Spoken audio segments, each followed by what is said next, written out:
First of all, I want to say for all the people that rock with me, I appreciate y'all. I really do. You know, a lot of YouTubers who don't, get the recognition. I'm not looking for it, but I appreciate those who really rock with me. When they do tune in. So this segment is about RJ. And the falling of RJ, pretty much. So I am one of the ones, if not the only one, who defended RJ when he was caught saying the N-word. Still to this day, I don't think he said it, and I don't think it's true. Because I've listened to it plenty of times. I think his mouth was just moving faster than his brain. And then I remember getting a message from Reggie saying, "Oh, so now you're defending racists." Came at me real foul. I was like, hey, shut your ass up. Hell are you talking to? I heard what he said. But now RJ is co-signing this buffoon. He's just a buffoon to me, pretty much. Like, he's looking for a come up. Like most YouTubers who have to tap dance and lollygag and just do all types of sort of antics just to get noticed or whatever. So I'm just like really, RJ? Like, this is what you've came down to? And then he sounds like he can't grow a mustache. Like, if you look at his face, he can't grow a mustache, or a beard is just stubble. And like, it's not even a 5 o'clock shadow. It's just a stubble. Can't grow a mustache or a beard, no matter how much vitamin A he takes in or intakes. I don't know if he's paying RJ, because I don't understand it. Like, is RJ doing this pro bono? Is he bored? What the hell is going on? Is he drinking? But like I said, this segment is called, the fall of RJ, and it is his fall. It's his demise or whatever. And RJ is, like I said, he's just really starting to rub me the wrong way. I know he might not give a fuck. I don't care if he doesn't give a fuck or not. So what? I don't care. J Mix, he stepped away. He's doing his thing, and I'm glad for it. And he's distancing himself in every way that he can. He might chime in sometimes, or do this and do that or whatever. But now RJ is co-signing this little ass kid. And I say this for the record: just because you can articulate, pronounce all your E's and R's and INGs, and speak quickly, doesn't make you intelligent. It doesn't whatsoever. Any person with intelligence knows that. And this is what this little ass kid is doing. And then the part of me, like I said, is saying, like, is RJ drinking before he gets on live streams like this? Like, what the hell is wrong with him? This is not the same RJ between, Battle for Compton and what's the other two ones? The Reckoning and Conspiracy. This is not him. So it just sounds like he's just drinking, and then he just sounds crazy at times, and then he sits there and he disses Nate Dogg, a man who's no longer living. And says, the dead, and he's like, fuck him. I don't give a fuck him.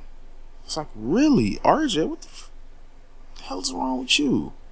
Over some skank. Some street whore prostitute that you're not with. Because you didn't mention anything about you being with her at this time and anything. It was some ratchet back in the 90s. Where is this female at in 2020? In 2020. And you're still butthurt over someone who probably doesn't even remember you or care to give a damn about you. But when it comes to like I said, I can't even believe I'm making this video 6 years later. I'm like, RJ, really? Like, goddamn, we had so much faith in you. At least I did.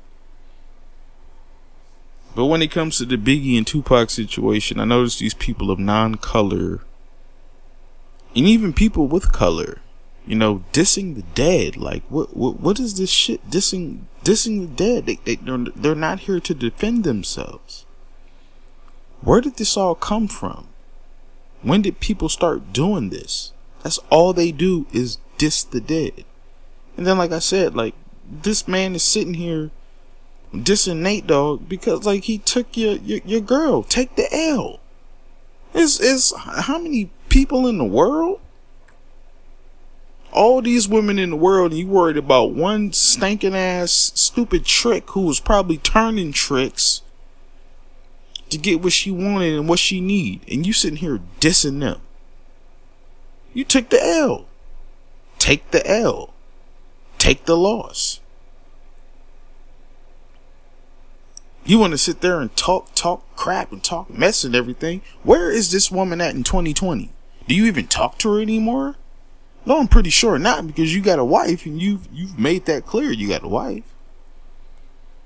But he's still butthurt over a dead man taking his little tramp cookie away from him, because he probably was so in love, and he probably sat there and paid money to even get close to her.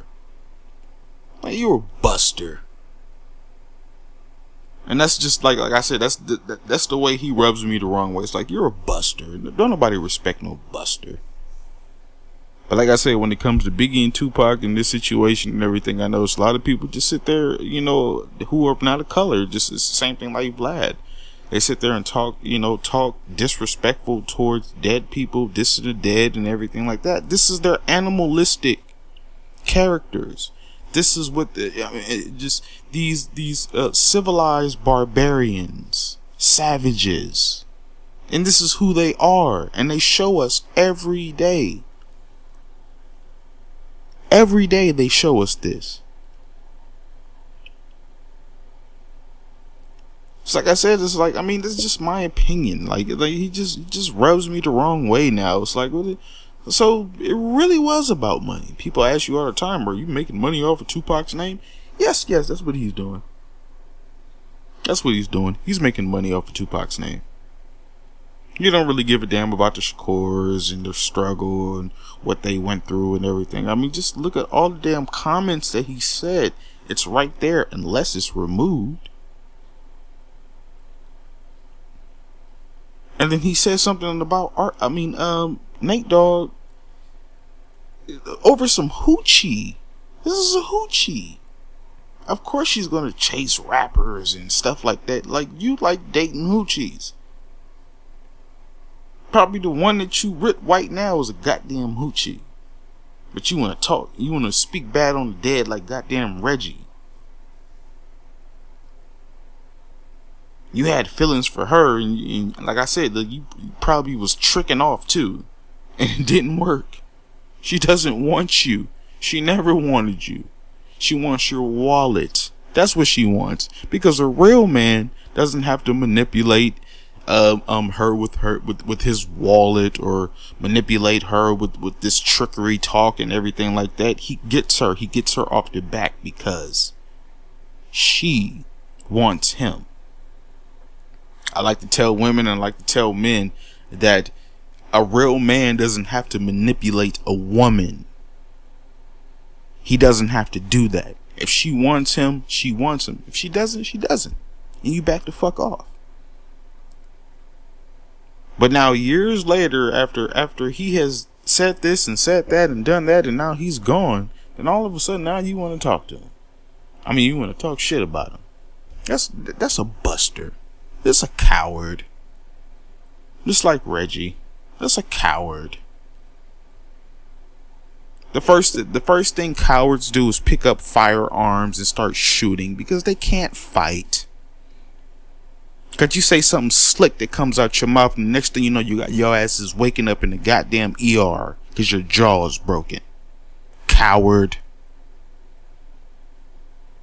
So stop it. Please stop it. Cause you ain't gonna do shit.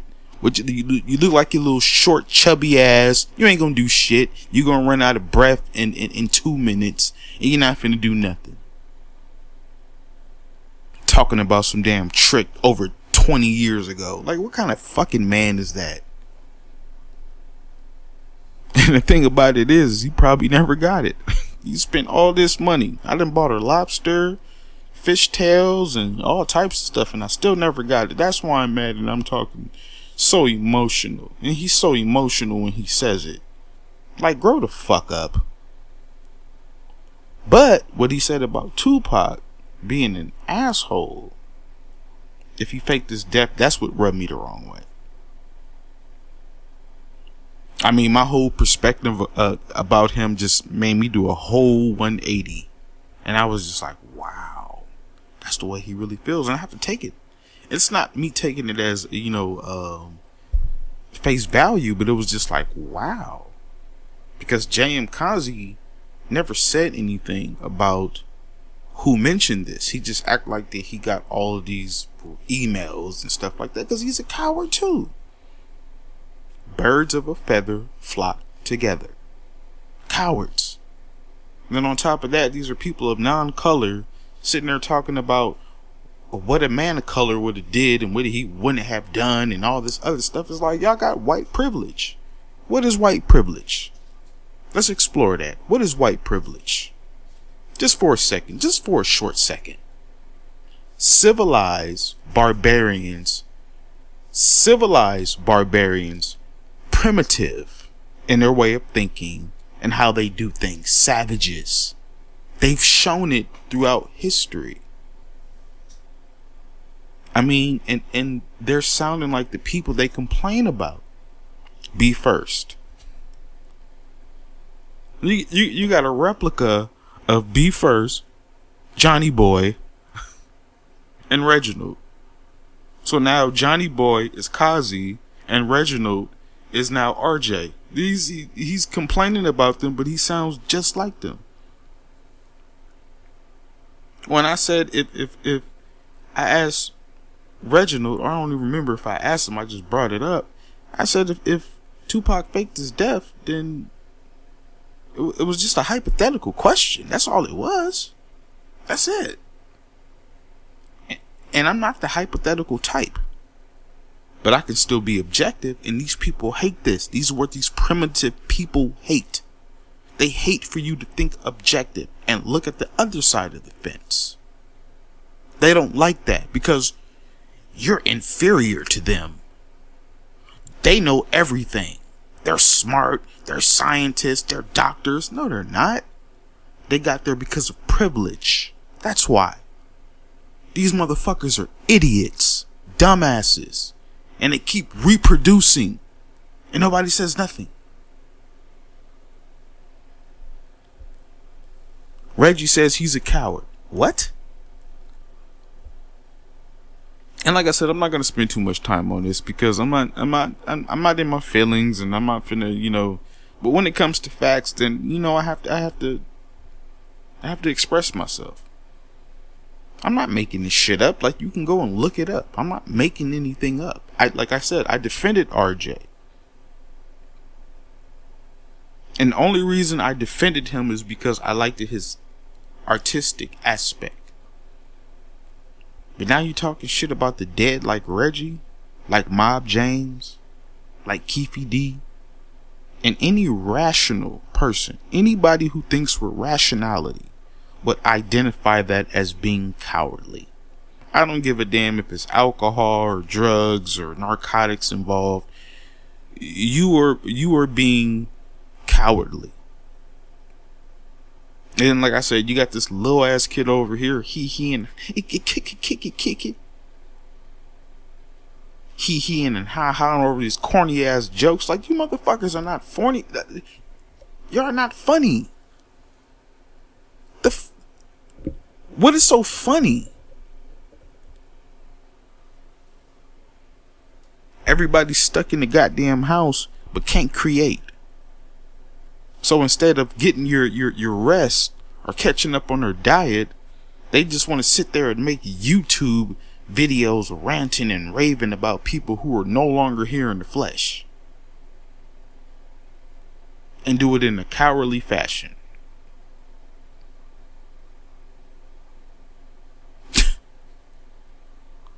Very bad. I mean the jokes, like, listen to them. Like, it's like, what the hell is this? RJ, he's making you look very, very bad and uncredible. Like, it's just like you just threw some shit together. You put some hot dogs and some baked beans and said, like, this is gourmet. It's like, no, it's not. Nobody's finna eat no goddamn cut up hot dogs and some damn baked beans. Like, get this shit out of my face before I really slap the shit out you. Got this little kid over here beefing you up because, I don't know, maybe he's having a midlife crisis. I don't know. I'm trying to figure out. Very bad. I mean, it's clear that he has a crush on you, but I digress. Like I said, everybody's stuck in the house, can't create, and so their real self is coming out.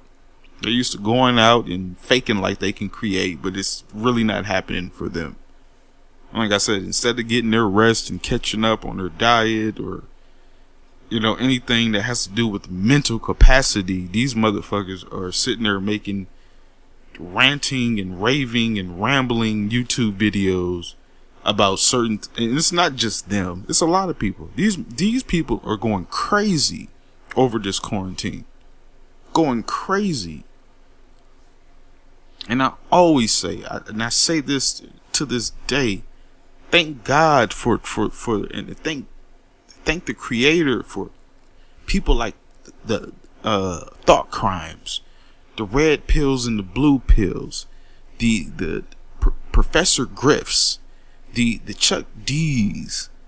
Not forgetting my female sisters, because I don't forget the female energy, but big up and peace to them, because they ain't letting this shit bother them.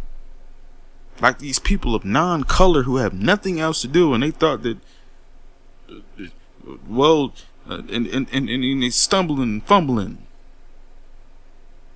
These little pudding foots.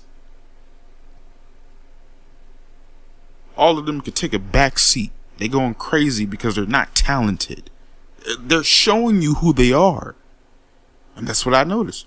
That's all they're doing, is showing you who they are. They're not talented. They're not creative. They just have the income and the disposable income, you know, to throw this stuff into the system because they're bored and it's driving them crazy. Degenerates. Short attention spans. Like I said, animalistic. Savages. Civilized barbarians. For lack of better words. It's like, yeah, I hear some people, it's like, do the Lord's work and off yourself. Respectfully, in the words of Troy Terrain, aka Star, do the Lord's work and off yourself.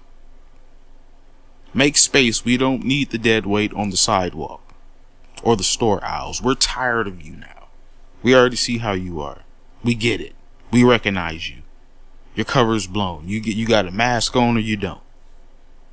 We know your position in life. In 400 plus years, you still haven't gotten it correct. You tried to sabotage everything. You tried. 400 years? 400 plus years. You tried your Darwinism theory, and it blew up in your face like a goddamn gunpowder. Or a Mossberg. Or a sawed-off shotgun. It blew up in your face. You tried it. Darwinism theory has been debunked. It's stupid. It's just these fucking goofy-ass pseudo-intellectuals who want to try and find certain words to make them seem like they're smart and intelligent. Like nobody's paying attention to that shit. But now they're stumbling, fumbling, stuttering. You had a plan A, a plan B, a plan C, a plan this, and a plan that, and for centuries could not pull it off. So who's really inferior? I'm not saying that anybody's superior or inferior. Y'all put that out there. That's what y'all did. And your ancestors did that, and your ancestors after ancestors did that. To think that nobody was going to catch on. Planned Parenthood didn't work. Y'all tried that. Y'all still trying to do it. It's practice. Try bombing Tulsa, Oklahoma. Didn't work. Tried everything. J. Edgar, the Sissy Hoover. Didn't work. Tried everything in the book, but it was like, damn, we can't fucking figure it out. Because you know why? Because the laws of nature works against people like you. Even the people of color. Because I do believe the worst devil is the black devil. But the laws of nature works against you. You just can't pull it off. It's not happening. And you know what we do? You know what we do, the real ones? We just sit back and watch you decompose. I don't care how old you get. I don't care what institutions you run or you try to keep certain people from out these positions of power and wealth and everything like that. We just sit back and watch you decompose. We might have a little smirk. Might have some glasses on. Might have a hat on. Never know. But we're sitting back and we're watching you decompose in the flesh. Breathing or not breathing. Mic drop.